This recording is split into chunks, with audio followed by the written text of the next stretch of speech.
हे तर ओके. स्नेहाचं कालचं भांड म्हणजे प्लेट राहिलेली आहे घासायची. स्नेहा आणि अंकिता दोघी आजारी आहेत, तर त्यांचे कामं सगळे थोडे थोडे जे जे जे काय काय करतात ते करतात आहे. तर त्यांचे ज्या प्लेट्स आहेत ते तुला नाही तर तनयाला घासावे लागतील. तुम्ही दोघी जणी करताय ते. बघ श्रेया, मी क्लिअर सांगते, तुझी रमशा वगैरेची कोणाची भांडी असती ना अशी पडलेली, तुमची तब्येत खराब असती तर मी केली असती ना. स्नेहाने मला विचारलं ना, कन्सिडरेशन मध्ये घेतलं. तिने फक्त अज्युम केलं की इकडे तिकडे तिची नोकर बसली आहे मी आणि तिच्या बोटाला लागलं तर हे करायला पाहिजे. जेव्हा मला लागलेलं ना तेव्हा स्नेहाने माझं काही एक गोष्ट नव्हतं केलं. तर आय एम सॉरी.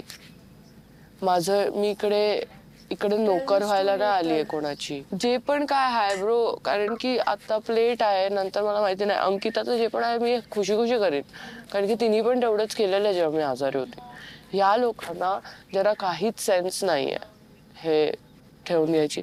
भाई का करू मी त्यांच्यासाठी.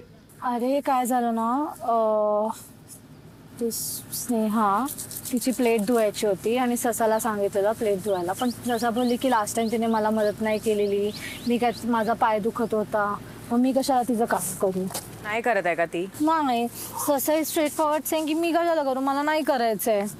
मला हेल्प नव्हतं केलं तर मी कशाला तुला हेल्प. बरोबर आहे. आणि ती खूप अनग्रेटफुल आहे तशी, पण तिची किती हेल्प करा ना ती तशीच आहे, तर त्यापेक्षा नकाच करू. आणि ते बोट तुटले ते रिझन टाकून ना ती सगळ्यांकडून कामं करून घेत आहे. लेट मी टेल यू दिस. तिला ससाचा पर्सनल, तुला माहिती आहे जेव्हा हे तर टास्क देत होती ते तिने कसं डिस्ट्रीब्यूट केलंय. ती मला आणि रमशाला बोलली की मी सगळ्यात आधी माझ्या फेवरेट्सला बोलणार, त्यांना विचारणार, आणि त्याच्यानंतर ज्यांना मी खूप हेट करते ना, जशी अंकिता आणि संस्कृती, त्यांना मी अजून जास्त काम करणार, त्यांना मी त्रास देणार आहे. तिने हे मला म्हटलंय आणि मला माहित आहे की त्यामुळेच ती संस्कृतीवर जास्त हे करते आणि संस्कृती gives a back and fourth. इथे आहे ना, इथे बॅट मार.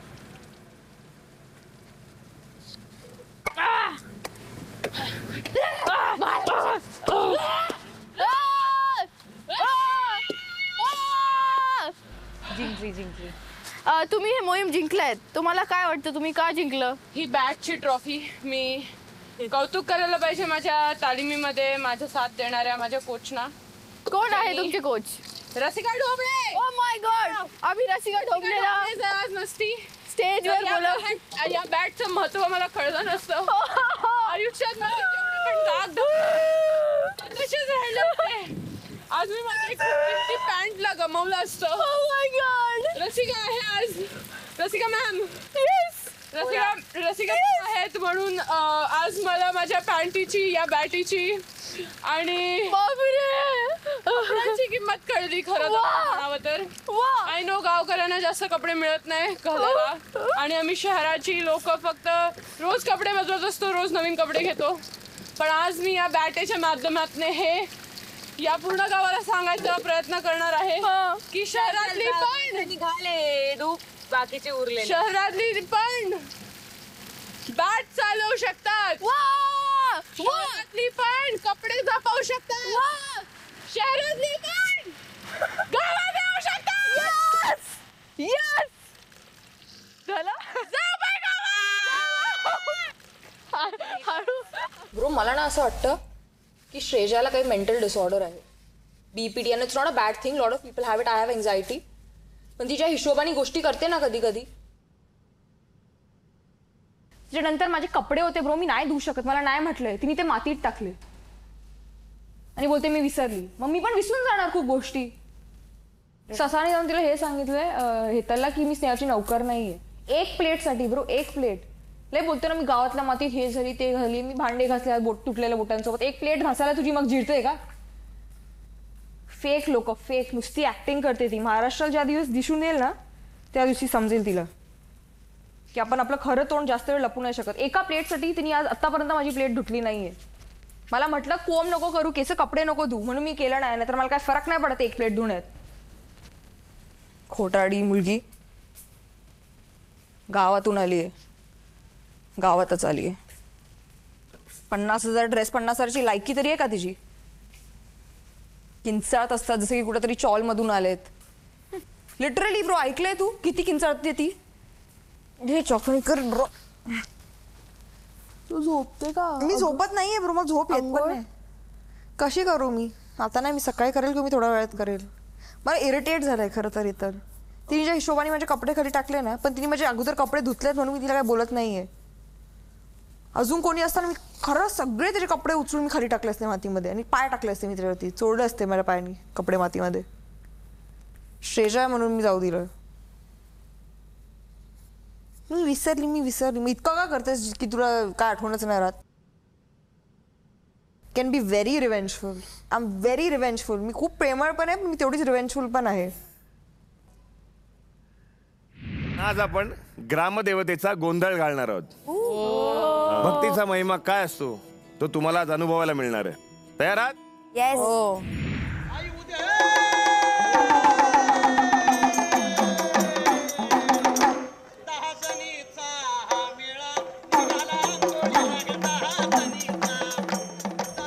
सगळी लोक बसली होती. आम्ही तिथून चालतोय, रांगोळ्या होत्या. एकदम रिलिजियस वाटत होतं. खूप प्रसन्न असं वाटत होतं.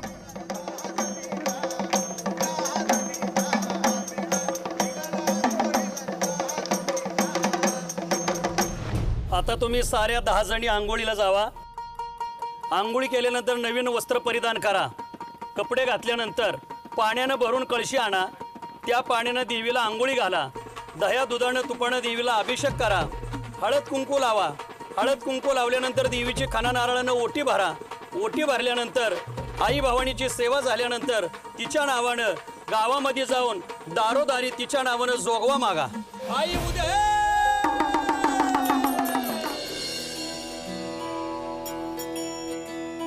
सगळ्यात जे कंटेस्टंट होते सगळे मुली, रसिका ते रमशापर्यंत सगळेच्या सगळे त्या पिवळ्या साडीत एवढे सुंदर सजवून दिसत होते ना. म्हणजे आय थिंक त्यांच्या सगळ्यात मधनं एक रूप असा बाहेर आलेला जो आपण कधी इमॅजिन पण नाही करू शकत. आणि ते सगळेच एकदम भक्तीमध्ये मग्नच वाढत होते.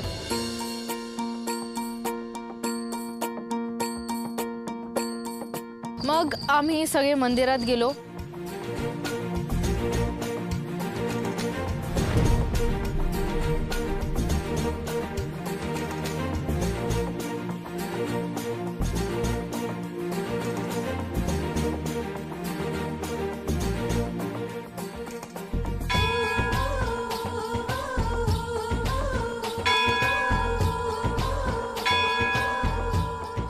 जेव्हा आम्ही टेम्पलमध्ये शिरलो तेव्हा एवढी पॉझिटिव्ह एनर्जी, म्हणजे आतमधून असं झालं ना मला की वाव, म्हणजे असे डोळे लाईट झाले माझे. आणि एवढं छान एकदम वेगळंच वातावरण होतं आतमधलं.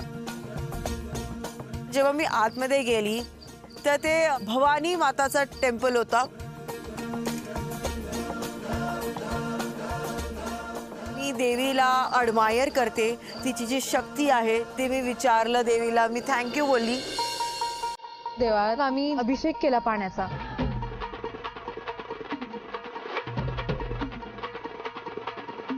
आम्ही तिकडे ते कीर्तन टाईप्स ते करतात ना तसं करायला लागलो. एकत्र नाचायला लागलो.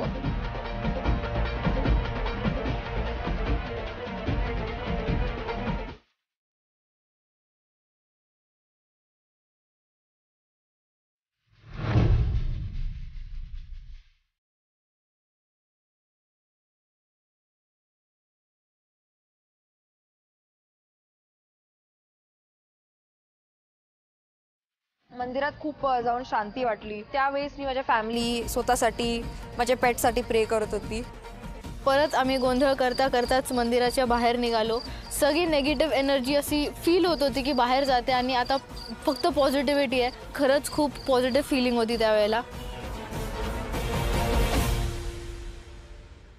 आता गावामध्ये जायचं आणि घरोघरी देवीच्या नावानं जोगवा मागायचा. आंबे जोगवा दे, जोगवा दे, जोगवा दे. आई जोगवा दे, जोगवा दे, जोगवा. आम्हाला सांगितलेलं की आता तुम्हाला लोकांच्या घरी जाऊन जाऊन तुम्हाला जोगवा घ्यायचा आहे. तर या गोष्टीबद्दल मी थोडी अशी स्केप्टिकल होती की कसं जमणार, कारण मी कधी असं केलं नाहीये. जोगवा दे.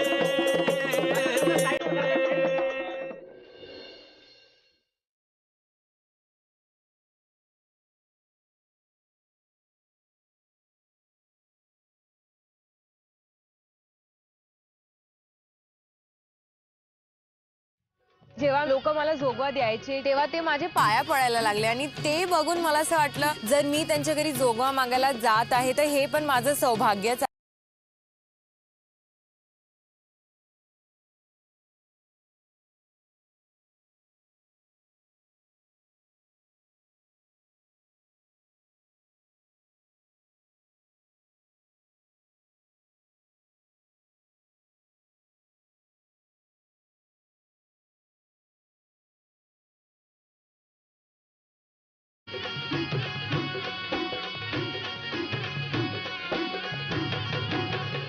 मी कधी विचार नव्हता केला की मी अशी नाचत नाचत गात गात हसता हसता जोगवा मागेल. अंकिता आणि मला खूप जास्त मजा आली हे करून.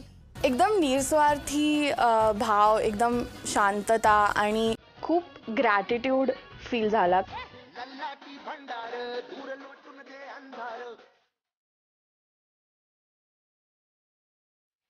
मी सगळ्यांकडून मागितलं आहे आणि सगळ्यांनी खूप छानपणे मला हळदी कुंकू लावून जोगवा दिला आहे. खूप मजा आली. मला असं वाटतं की मी आता कोणालाही जाऊन कुठली गोष्ट मागू शकते. अंबाबाईचा आज हे अग्निदिव्य तुम्हाला पार करायचंय आणि संकटासुराचा वध करायचा आहे. म्हणजेच काय,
तर मला ते थोडंसं जास्त इंटिमिडेटिंग वाटत होतं म्हणून मी डोळे बंद करून विचार केला पार करेन, पण मी वाकडी जात होती.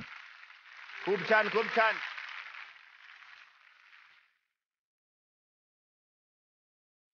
ते जी जोगवाची आमची परडी होती त्यातही सगळ्यांनी दिलेलं थोडं थोडं प्रेम होतं. ते प्रेम आणि मी मशाल पेटवले.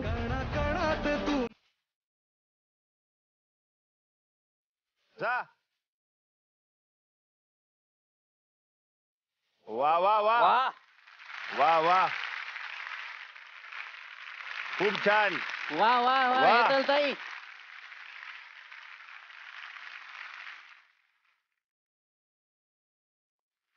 वा वा.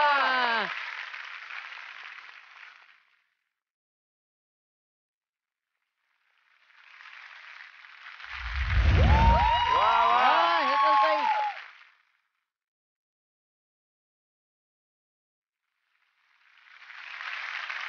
अशी संधी जाऊबाई गावात किंवा झी मराठी शिवाय आय डोंट थिंक मला कुठेच भेटली असती. माझ्या भीतीचा राक्षस, माझ्या आतले राक्षस जाळण्याची. संस्कृती.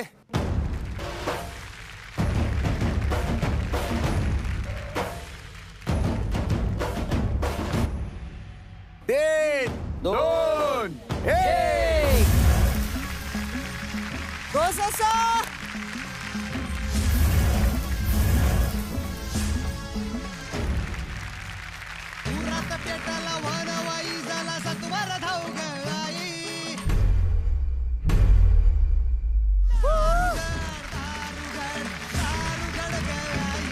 मला कुठे ना कुठे असं डोक्यात होतं की माझी उंची एवढी आहे आणि ती जागा एवढीशी आहे तर मी पाय पुढे केले तर कदाचित ते भाजतील किंवा कदाचित मला चटका लागेल, कदाचित मला आगही लागेल, असं भरपूर काही माझ्या डोक्यात होतं. आणि हेही होतं की आपल्याला पटकन तो टप्पा पार करायचा म्हणजे आपल्याला आग लागणार नाही.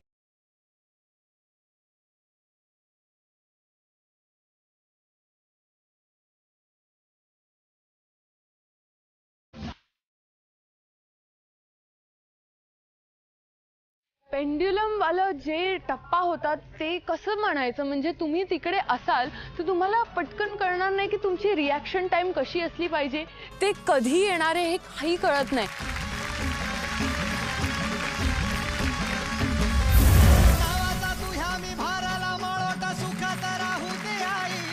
जेव्हा मी ती आग लावली आणि त्या रावणला बघितलं जाळताना माझ्या आतमधनंच लिटरली नृत्य निघालं, नाच निघालं. कारण की कुठे ना कुठे मी खरंच खूप आनंदाने झालेली की अरे नकारात्मक कुठल्याही ऊर्जेची माझ्यामध्ये गरज नाही आहे, फक्त आणि फक्त देवाची भक्तीची गरज आहे.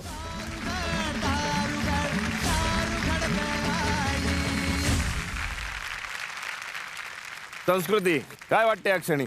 मला कळतच नाहीये की काय झालं. मी फक्त तिकडे चालू करण्याच्या पहिले बोललेली आज माझ्या आतमध्ये जेवढे पण मला सतावतायत, जी पण आवाज मला सांगतायत की मी करू नाही शकत, आज त्यांना चुप्प करून मी करणार. आणि मी तिथपर्यंत पोहोचेपर्यंत मला रिअलाइज झालं की माझ्या डोक्यात एक पण आवाज नाहीये. आणि कुठल्या राक्षसाचा वध केलायस तू तुझ्यातल्या? आय थिंक माझ्या आतमधला तो नकारात्मक ऊर्जा पैदा करणारा जो राक्षस आहे त्याला मी आज चुप्प केलं, खरंच जाळून टाकलं कम्प्लिटली. तसाच दिसतो तो आता, एकदम तसाच दिसतोय तो आता. वा, खूप छान संस्कृती, सगळ्यांनीच खूप छान केलं खरं तर. आणि दिवसभर तुम्ही खूप मेहनत घेतली आज आणि सगळं प्रामाणिकपणे केलं. मजा झाली. आता काय होणार? सजा. कोणाला असेल सजा? कोणाला असेल सजा? मलाच. तिने हात आधीच वर केले. मी ऑलरेडी हात वर केला, मला माहित आहे मी काय केलंय. बरोबर आहे. जरा रसिकाच्या बाजूला येऊन थांब. ओके, तिकडे.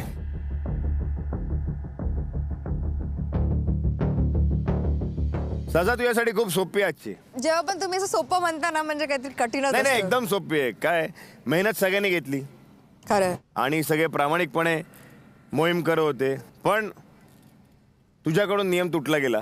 हो, आपण काय म्हणतो, नियम पाळला नाही तर शिक्षा तर मिळणारच. त्यामुळे साधी आणि सोपी सजा आहे तुला. भीती वाटते थोडीशी. भीती वाटते? हो. नाही, खरंच सोपं आहे आणि तुझ्यासाठी तर एकदम सोपं आहे. काय असेल सांग. रसिका माझी सेविका बनलेली, त्यावेळेस मी रसिकाची सेविका बनेल बहुतेक, असं काही आहे. रसिका तुला सेविका म्हणून हवी आहे ही? चालेल चालेल. पण आज तू 9 जणांची सेविका होणार आहे. आता हो. काय आहे, या सगळ्यांनी मेहनत घेतलेली आहे, त्यामुळे त्यांचे पाय खूप दुखत असणार आहेत. चालेल त्यामुळे प्रत्येकाचे चालेल. तू आता इथे हा 1-1 मिनिटं पाय दाबून चालेल. द्यायचे. असा मसाज तुम्हाला लाईफ मध्ये नसेल भेटला. रसिकापासून आपण सुरुवात करूया. डन. दाबू. सुरुवात कर. तुला तिथे बसावं लागेल फक्त हा पायाशी. फूट फिनिश. बरं वाटतंय रसिका? एक नंबर. पुढे श्रीजा.